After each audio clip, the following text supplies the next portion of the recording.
Okay, तो हमें जो यहाँ पे प्रोग्राम बनाना है वो है आर्मस्ट्रॉन्ग नंबर फाइंड करने का प्रोग्राम। आर्मस्ट्रॉन्ग नंबर, तो आर्मस्ट्रॉन्ग नंबर हमें ये चेक करना है कि जो भी नंबर हमें यूज़र इनपुट करता है क्या वो आर्मस्ट्रॉन्ग है या नहीं। ये हमारा टास्क है फाइंड करना। अब हम ये देखेंगे कि आर्मस्ट्रॉन्ग नंबर एक्चुअल में होता क्या है। तो कोई भी ऐसा नंबर, जैसे कि मैं एग्जांपल ले लेता हूँ 153, ये मुझे पता है कि एक आर्मस्ट्रॉन्ग नंबर है। तो इसके अंदर मैं देखता हूँ कितनी डिजिट्स हैं। तो 153, ये मेरे पास टोटल जो है 3 डिजिट्स हैं। तो अगर ये डिजिट्स हुई 3, तो मैं इन अलग अलग नंबर्स की जो अलग अलग डिजिट्स हैं इनका क्यूब करता हूँ। क्यूब करने का क्या मतलब है कि जितनी भी डिजिट्स हैं वही हर नंबर की मुझे पावर करनी है। अगर यहाँ पे मेरे पास होता नंबर 1 2 3 4, तो मैं हर नंबर को अलग अलग लिखता और उनकी पावर करता 4। ठीक है, आप आर्मस्ट्रॉन्ग नंबर समझ रहे हो। और अब इनका हमें करना है सम, और ये सम करने के बाद जो भी हमारे पास वैल्यू आती है अगर वो हमारे नंबर के इक्वल है तो ये जो हमारा नंबर होगा ये आर्मस्ट्रॉन्ग होगा। तो करते हैं, 1 का क्यूब 1 होगा, 5 का क्यूब 125, और इसका क्यूब होगा 27। तो 125 27 और ये मेरा 1 3 1 5 1, तो 153 आ गया मेरे पास। तो ये जो मेरा नंबर है ये आर्मस्ट्रॉन्ग नंबर होगा। ओके, तो अब हमको पता लग गया भाई कि आर्मस्ट्रॉन्ग नंबर होता क्या है एक्चुअल में। अब हमें ना इसको प्रोग्राम में इम्प्लीमेंट करना है।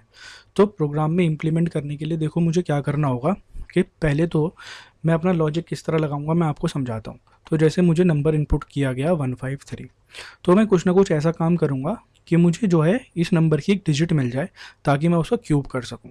तो ये तो मेरा कोई भी वेरिएबल होगा, मान लीजिए x मुझे यूज़र ने इनपुट करा, मैंने उसको x में स्टोर कर लिया, तो मुझे x की कोई एक डिजिट चाहिए।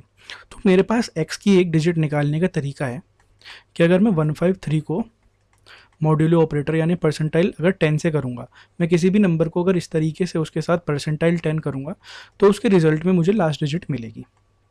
ओके, एक बार करके देखते हैं। मॉड्यूलो ऑपरेटर आपको पता है ये डिवीजन करता है और आंसर जो होता है आपका इसका डिवीजन, ये डिवीजन के ही लिए ऑपरेटर होता है, लेकिन जो ये रिटर्न करता है वो आपको रिटर्न करता है रिमाइंडर।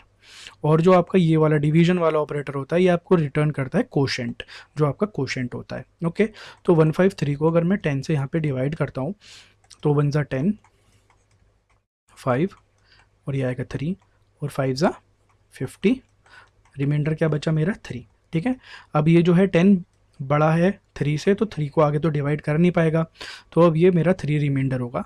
तो ये वाला देखो मेरे को 3 मिल गया, जो मैं आपको बता रहा था किस तरीके से मैं लास्ट डिजिट निकालता हूँ। तो मेरे पास एक डिजिट निकालने का तरीका है। तो अब मैं लास्ट डिजिट मेरे को इसकी मिल गई है। अब भाई मुझे क्या करना है, इस डिजिट का क्यूब करना है। तो मैं अपनी जो भी प्रोग्रामिंग लैंग्वेज है उसका फंक्शन कोई भी ऐसा कॉल करूँगा, जो भी उस लैंग्वेज का फंक्शन होगा, कि मैं उसको कॉल करूं और मुझे इस डिजिट का क्यूब मिल जाए। ठीक है, तो मैं इसका क्यूब जो है फाइंड कर लूँगा उस फंक्शन के थ्रू, जो भी मेरा क्यूब आएगा, जो आएगा यहाँ पे 27। ओके, वो क्यूब मैं फाइंड कर लूँगा। अब मुझे क्या है भाई, मेरे को इस डिजिट का मैंने क्यूब कर लिया, अब मुझे इसका क्यूब चाहिए। तो अब मुझे अगर ये वाली डिजिट चाहिए तो मैंने अभी आपको क्या बताया कि मैं किसी को भी डिवाइड करूँगा अगर तो मुझे कोशेंट मिलता है। तो मैं 153 को जैसे यहाँ पे डिवाइड कर रहा हूँ तो मुझे क्या मिलेगा, कोशेंट। ये मेरा कोशेंट हुआ। तो कोशेंट में आप देखो 15 है और मुझे जो लास्ट डिजिट चाहिए नंबर की अगली जो चाहिए वो भी 5 है। तो मैं यहाँ से अगर इसको 15 को परसेंटाइल 10 करूँगा तो मुझे 5 मिलना चाहिए यहाँ पे। ठीक है, तो अब हम ये भी समझ सकते हैं कि मेरे पास जो भी नंबर है अगर मैं उसको 10 से डिवाइड करता हूँ तो मेरी लास्ट डिजिट ख़त्म हो जाएगी। ओके, यहाँ पे हमने देखा क्वेश्चन में 153 था, 10 से डिवाइड करा तो यहाँ पे मेरा यहाँ डिवीजन कंप्लीट हुआ और जो क्वेश्चन था वो इतना था, यानी कि 153 में से लास्ट की डिजिट मेरी गायब हो गई थी। तो अब मुझे पता चल गया कि मैं लास्ट डिजिट भी कैसे लाऊंगा। ठीक है, इसी प्रकार से मैं इनको डिवाइड करता रहूँगा और हर बार लास्ट डिजिट लेता रहूँगा और उसका क्यूब करता रहूँगा। अब मुझे इनका जो है सम करके ऐड करते रहना होगा। ओके, तो अब देखो मैं आपको हल्का सा प्रोग्राम का स्निपेट दिखाता हूँ। अब यहाँ पे जो है मैंने अपना जो है प्रोग्राम वो बना के रख लिया है, जो कि मैं जावा में मैंने बनाया है। ताकि मुझे ज़्यादा वीडियो लंबी ना हो जाए इसलिए मैंने इस प्रोग्राम को जो है पहले से ही टाइप करके यहाँ पे रख लिया था। ऑलराइट। सो अब हम इसकी चीज़ों को ज़रा आगे चल के समझते हैं कि भाई क्या चीज़ कैसे काम इसमें कर रही है। तो देखो, अब सबसे पहले मैंने क्या करा है कि यहाँ पे मैंने अपना स्कैनर वेरिएबल इनपुट मुझे कराना है, स्कैनर वेरिएबल क्रिएट कराया ताकि मैं इनपुट ले सकूँ, और मैं एक इनपुट ले रहा हूँ जिसको मैं नंबर नाम के वेरिएबल में स्टोर कर रहा हूँ। ओके, आप अगर कोई और प्रोग्रामिंग लैंग्वेज में प्रोग्राम बनाओगे तो लॉजिक आपका लगभग आपका सेम ही होगा, बस आपके सिंटैक्स अलग हो जाएंगे। ठीक है, अब मैं क्या कर रहा हूँ, कॉपी ऑफ नंबर एक वेरिएबल बनाया और नंबर को उसमें स्टोर कर लिया, क्योंकि इस नंबर की वैल्यू को जो है मैं आगे चल के मॉडिफाई करूँगा। एक वेरिएबल और लिया रिजल्ट, जिसके अंदर मैं सारी कैलकुलेशन करके रिजल्ट के अंदर स्टोर करता रहूँगा, सम करता रहूँगा इसके अंदर हर वैल्यू का, और उसको बाद में मैं कॉपी ऑफ नंबर से कंपेयर करूँगा, ये पता करने के लिए कि मेरा नंबर जो रिजल्ट आया मेरा सब कैलकुलेशन करके वो नंबर के बराबर है कि नहीं है। एक लास्ट डिजिट निकालने के लिए मैंने वेरिएबल लिया है, जब मैं लास्ट डिजिट फाइंड करूँ तो उसे कहाँ स्टोर करूँगा, और मैं हर अपनी लास्ट डिजिट का क्यूब भी तो करूँगा। ठीक है, तो उसको मैं यहाँ स्टोर करूँगा। अब मेरे को क्या है, मुझे ये नहीं पता कि भाई मेरे नंबर में कितनी डिजिट्स हैं, तो वो फाइंड करने के लिए मैंने ये इतना कोड लिखा है। ठीक है, और मैंने एक वेरिएबल लिया डिजिट्स, और शुरू में मान लेता हूँ कि मेरी डिजिट जो है 0 है। तो अब यहाँ क्या हो रहा है, मेरा नंबर जब ग्रेटर देन 0 है, जब तक नंबर मेरा जो भी यूज़र ने इनपुट करा, सपोज 1 2 3 इनपुट किया, तो जब तक वो 0 से बड़ा है, तो यहाँ मेरा नंबर होगा 1 2 3 और ये 0 से बड़ा है, तो ये मेरा कोड चलेगा। और क्या होगा, नंबर डिवाइड बाय 10 होगा और डिजिट्स में एक इंक्रीमेंट होगा। तो नंबर डिवाइड जब मेरा 10 से होगा, जब मैं इसको 10 से डिवाइड करूँगा, तो मेरा भाई ये 0 जो है, ये लास्ट डिजिट जो है 10 से डिवाइड करके चली जाएगी, तो मेरा नंबर बचेगा सिर्फ 12। ठीक है, तो क्या बचेगा 12, और वो वापस जाके नंबर के अंदर ही स्टोर हो रहा है। तो मेरी क्या हो रही है, मेरी वैल्यू यहाँ पे मॉडिफाई हो रही है नंबर की। अब एक चीज़ और होती है असाइनमेंट ऑपरेटर की, ये असाइनमेंट ऑपरेटर है कि जो इसके राइट में चीज़ हो रही होती है, पहले वो यहाँ पे एक्सप्रेशन पूरा सॉल्व होता है, और उसके बाद जो यहाँ का रिजल्ट होता है वो जाके इस साइड वाली वैल्यू में स्टोर होता है। तो नंबर की वैल्यू थी 1 2 3, वो 10 से डिवाइड हुई, तो लास्ट डिजिट मेरी उड़ गई, मेरा आंसर बचा 12, तो 12 जाके स्टोर हो जाएगा यहाँ नंबर में, तो नंबर की नई वैल्यू हो जाएगी 12, और अब ये जाएगा डिजिट्स प्लस प्लस पे, यानी कि मेरे जो है अगले एक्सप्रेशन पे। एक बार स्क्रीन क्लियर कर देता हूँ मैं, तो ये जाएगा यहाँ पे, तो मेरी डिजिट्स की वैल्यू थी 0 और ये इसको प्लस प्लस करेगा, तो इसकी जो वैल्यू हो जाएगी वो हो जाएगी 1, डिजिट्स की नई वैल्यू जो है वो हो जाएगी 1। अब क्या होगा, यहाँ लूप ख़त्म है तो एक बार और जाएगा, तो नंबर की वैल्यू क्या थी नई वाली 12, वो 0 से बड़ी है, हाँ, तो ये दोबारा चलेगा, और 12 डिवाइड होगा मेरा 10 से, तो मेरे को जो ये रिटर्न करेगा वो करेगा, ये डिजिट उड़ा देगा, 1 रिटर्न करेगा। ठीक है, तो अब मेरे नए नंबर की जो वैल्यू, नंबर की जो न्यू वैल्यू होगी मॉडिफाई होगी, वो हो जाएगी 1, और डिजिट्स में दोबारा इंक्रीमेंट होगा, तो यहाँ होगा +1। अब डिजिट्स की जो वैल्यू होगी वो हो गई है अब 2। ठीक है, तो मेरा नंबर क्या मैंने लिया था 1 2 3, तो 2 डिजिट्स में काउंट कर चुका हूँ। अब क्या है, एक बार और लूप चलेगा, और नंबर की वैल्यू जो रही है यहाँ पे क्या रही है 1, तो 1 0 से बड़ा है, जी बड़ा है, तो ये आगे काम करेगा, तो यहाँ होगा 1 डिवाइडेड बाय 10, तो ये हमें 0 रिटर्न करेगा। कैसे, यहाँ देखो 1 और ये 10, तो 0 ज़ा 0, रिमाइंडर बचेगा 1, ये मुझे क्वोशिएंट रिटर्न करता है, तो क्वोशिएंट है मेरा 0, तो नंबर में अब हो जाएगा स्टोर 0। ठीक है, नई वैल्यू नंबर की हो जाएगी अब 0, और डिजिट्स में एक इंक्रीमेंट हो जाएगा, प्लस प्लस कर रहे हैं, तो 2 + 1, अब मेरी डिजिट्स की जो वैल्यू होगी वो हो जाएगी 3, और नंबर की वैल्यू क्या हो गई थी यहाँ पे 0, तो अब ये वापस वाइल ऊपर जाएगा और देखेगा यहाँ पे नंबर की क्या वैल्यू होगी, नहीं मेरी 0, तो 0 0 से बड़ा है क्या, 0 0 से नहीं बड़ा भाई, 0 0 के बराबर है, तो अब की बारी अंदर नहीं घुसेगा। ठीक है, तो मेरे डिजिट्स की जो नई वैल्यू हो जाएगी वो हो जाएगी 3। अब मैं एक बार क्लियर करके यहाँ पे साफ साफ वैल्यू लिख लेता हूँ कि क्या हो रही है। तो अब मेरे को जो डिजिट्स की वैल्यू मिली वो है 3, मैंने नंबर क्या इनपुट करा था 1 2 3, तो मेरी डिजिट्स की वैल्यू 3 है और 1 2 3 इनपुट करा था, तो मैंने अपने successfully number of digits count कर ली हैं इस प्रोग्राम में, जो मेरी नंबर ऑफ डिजिट्स थी।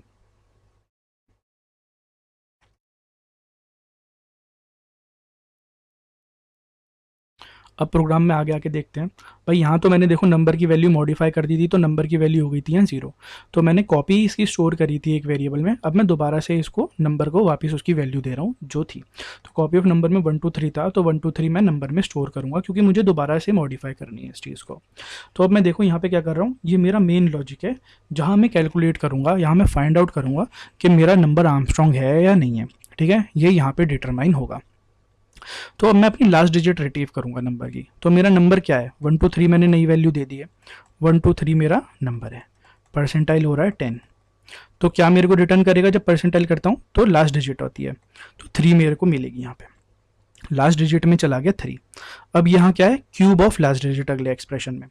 तो ये मैथ डॉट पाव करके, अभी सिर्फ इतना देखो, मैथ डॉट पाव करके मेरे पास एक मेथड होता है जावा में, ठीक है। तो जो यहाँ पे वेरिएबल होता है, इस जगह उस वेरिएबल की पावर कर देता है ये, जो मैं यहाँ पे दूंगा वैल्यू।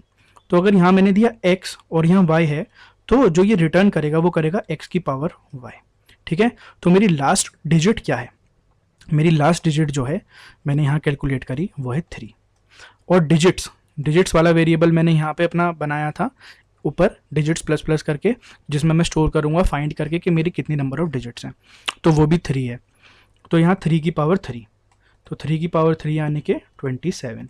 तो मुझे क्यूब मिल गया भाई, मुझे मिला क्यूब। अब मुझे अपना क्यूब मिल गया, और वो वेरिएबल, ये जो यहाँ एक्सप्रेशन है, ये मैथ डॉट पाव मैंने करा है एक्स की पावर वाई, तो मुझे अपना क्यूब मिल गया। वो मैंने क्यूब ऑफ लास्ट डिजिट यहाँ पे वैल्यू स्टोर कर ली, तो यहाँ जाएगी 27। अब मैं क्या कर रहा हूँ, result equals to result plus cube of last digit. मैंने आपको याद हो तो ऊपर वेरिएबल डिक्लेयर कर रहा था रिजल्ट, जिसकी इनिशियल वैल्यू मैंने दी थी 0। तो यहाँ पे क्या होगा, ये देखो आप, क्या है, result plus cube of last digit. तो रिजल्ट की वैल्यू इनिशियली 0 प्लस क्यूब हुआ मेरा 27 लास्ट डिजिट का, तो 27 मेरी वैल्यू बनी इस एक्सप्रेशन की। तो अब मेरे रिजल्ट के अंदर भी जाके स्टोर हो जाएगा 27, रिजल्ट के अंदर क्या जाके स्टोर हो जाएगा 27, ओके। अब मेरे पास है number equals to number divided by 10। अब हमें ये पता होता है कि जब हम किसी नंबर को 10 से डिवाइड करते हैं, हम क्या करते आ रहे हैं कि हमारे नंबर की लास्ट जो डिजिट होती है वो उड़ जाती है। तो यहाँ हमने नंबर को अपनी इनिशियल वैल्यू दोबारा दे दी थी जो यूज़र ने इनपुट करी थी, क्योंकि वो हमने कॉपी ऑफ नंबर में स्टोर करी थी। तो 1 2 3 10 से मेरा डिवाइड होगा। अब ये क्या करेगा, मुझे 1 2 12 यानी कि रिटर्न कर देगा, क्योंकि लास्ट डिजिट को ये उड़ा देता है। अब ये जो 12 है, ये मेरा 12 जाके स्टोर हो जाएगा यहाँ, तो ये हो जाएगी मेरे नंबर की नई वैल्यू, ओके। तो मैं एक बार स्क्रीन को और क्लियर कर देता हूँ, क्योंकि हमें अगला स्टेप भी देखना है। तो हमारे पास जो है रिजल्ट की जो वैल्यू थी वो थी 27, रिजल्ट की वैल्यू हमारे पास पिछले इटरेशन से थी 27, यहाँ तक हम आ गए थे। तो अब हमारे नंबर की यहाँ वैल्यू थी 12, तो अब हमारा लूप यहाँ खत्म होता है, तो अब ये ऊपर जाएगा दोबारा। अब देखेगा 12 0 से बड़ा है, हाँ जी बड़ा है 0 से, तो दोबारा काम करेगा। तो नंबर परसेंटाइल 10 होगा, 12 परसेंटाइल 10, मेरा लास्ट डिजिट ये मुझे रिटर्न करेगा, तो 2, लास्ट डिजिट की वैल्यू हुई 2। अब ये मेरा क्या कर रहा है, क्यूब ऑफ लास्ट डिजिट, यहाँ पे वही चीज़, लास्ट डिजिट क्या है मेरी 2, और डिजिट्स मैंने कैलकुलेट करी थी यहाँ पे, वो कितनी आई थी, मेरी आई थी 3, तो ये क्या करेगा 2 की पावर 3, तो ये क्या होगा 2 की पावर 3 8। अब ये मेरा जो 8 है ये यहाँ स्टोर हो जाएगा। अब मेरे जो रिजल्ट की भाई पहले वैल्यू थी उसके अंदर cube of last digits add होने वाला है, ठीक है। तो रिजल्ट की वैल्यू थी 27, इसमें 8 प्लस होगा दोबारा से, तो ये हो जाएगी 35। तो मेरे रिजल्ट के अंदर यहाँ पे जो एक्सप्रेशन हुआ ये, इसकी वैल्यू हुई 35 और ये इधर स्टोर होगी, तो अब रिजल्ट की वैल्यू हो जाएगी 35, ठीक है। तो मेरे रिजल्ट की नई वैल्यू जो होगी वो होगी 35, ओके। अब मेरा जो नंबर है यहाँ पे, अब हम देखते हैं, पहले मैं इरेज कर देता हूँ इसको थोड़ा सा।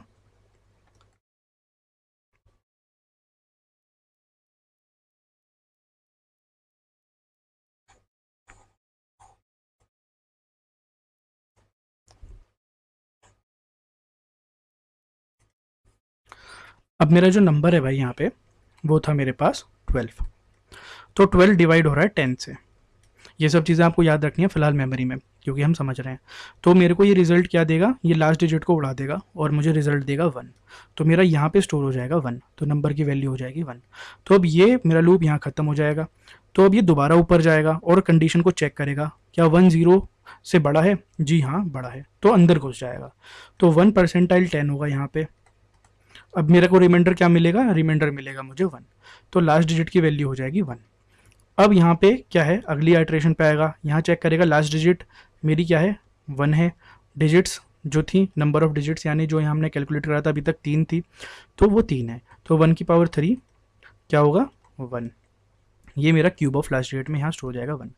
अब मेरे रिजल्ट की जो पिछली वैल्यू थी वो क्या थी 35, तो ये है यहाँ पे 35 plus cube of last digit ये 1 होगा प्लस, तो यहाँ पे जो है 36 स्टोर हो जाएगा।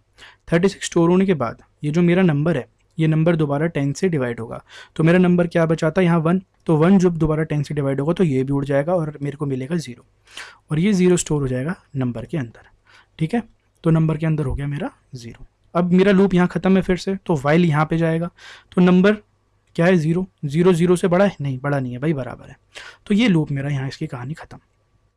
अब मेरे रिजल्ट के अंदर जो वैल्यू थी वो है 36। ओके, लास्ट टाइम जो रही अब वो रही 36। अब कॉपी ऑफ नंबर में मेरे पास पड़ा है 1 2 3 और रिजल्ट की वैल्यू है 36। ये मैं चेक कर रहा हूँ इक्वालिटी ऑपरेटर से, क्या ये बराबर है, तो ये बराबर नहीं है, तो ये कंडीशन हो जाएगी फॉल्स, तो ये जाएगा एल्स में और यहाँ प्रिंट करेगा it's not an Armstrong number. ये मुझे मिलेगी यहाँ से मेरी आउटपुट कि ये आर्मस्ट्रॉन्ग नंबर नहीं है। ओके, तो अब मेरे पास अगर कोई नंबर होता जैसे 153 है, तो ये है आर्मस्ट्रॉन्ग नंबर, तो ये मेरे को रिजल्ट देता it's an Armstrong number. Alright, तो अब हम क्या करेंगे, अब हम अपने प्रोग्राम को एक बार रन करके देखते हैं ताकि हम चीज़ों को सही से समझ पाएँ। तो मैं अपने प्रोग्राम को यहाँ रन करता हूँ और मैंने इसका नाम दिया आर्म्स। तो ये मुझसे कह रहा है एंटर अ नंबर, तो मैं यहाँ टाइप करता हूँ 153। तो इसने मुझे क्या दिया, नंबर ऑफ डिजिट्स, मैंने इसमें आउटपुट दे रखा था कि मुझे बताए नंबर ऑफ डिजिट्स क्या है, तो 1 3, और यहाँ पे इसने प्रिंट करा इट्स एन आर्मस्ट्रॉन्ग नंबर, और 153 आर्मस्ट्रॉन्ग नंबर होता है। अब हम कोई रैंडम नंबर देखते हैं 541, तो इसने कहा it's not an Armstrong number, क्योंकि आर्मस्ट्रॉन्ग नंबर नहीं होता। तो ये हमारा पूरा प्रोग्राम था और आई होप आपको समझ में आया होगा लॉजिक। आप इसके थ्रू अगर आप लॉजिक समझ गए हैं और आपको अपनी जो भी प्रोग्रामिंग लैंग्वेज में आप काम कर रहे हैं उसकी बेसिक्स आते हैं, सिंटेक्स आते हैं, तो आप उसमें भी ये प्रोग्राम बना पाएंगे, और जावा में तो ऑब्वियसली बना ही पाएंगे। सो अगर आपको वीडियो पसंद आई तो लाइक करें और चैनल को सब्सक्राइब करें। Thank you.